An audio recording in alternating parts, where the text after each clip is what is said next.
Rusak nembok tuh, nggak pakai itu bang. Coba prosesor. Ada prosesor tuh kosong. Nembok aja. Nggak ada prosesor mana? Ada depan. Itu lah, itu yang hidup lah. Nembok zaman. Nembok zaman ada waktu. Kalau nembok prosesor aja. Ya. Ya, ada waktu.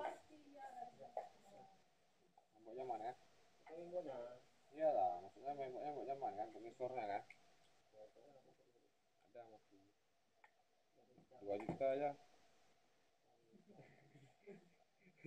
Masihnya ada punya brand Limitek. Gimana? Dijual udah 300.000. Ini nggak dijual. Mas Dijon. Sini kadang libur. Libur tuh raya tepeh.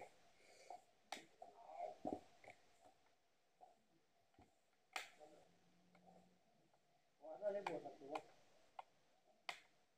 Nah, libur-libur tuh aja. Buruk. Ini buka pecah. Pecah pilih pom lo. Apa yang suka? Per. Ah, per yang pecah. Gawatan Mutari. Ini pecah. Ini garis bang.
Oh, kita topping. Ini pakai pento ah.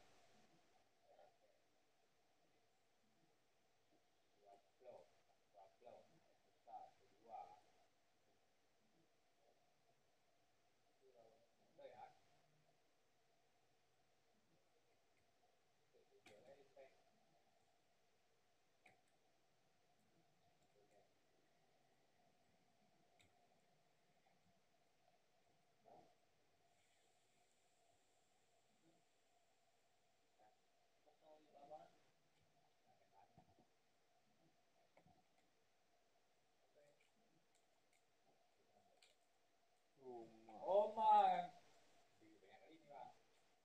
Habis itu orang mana deh. Jadi ya.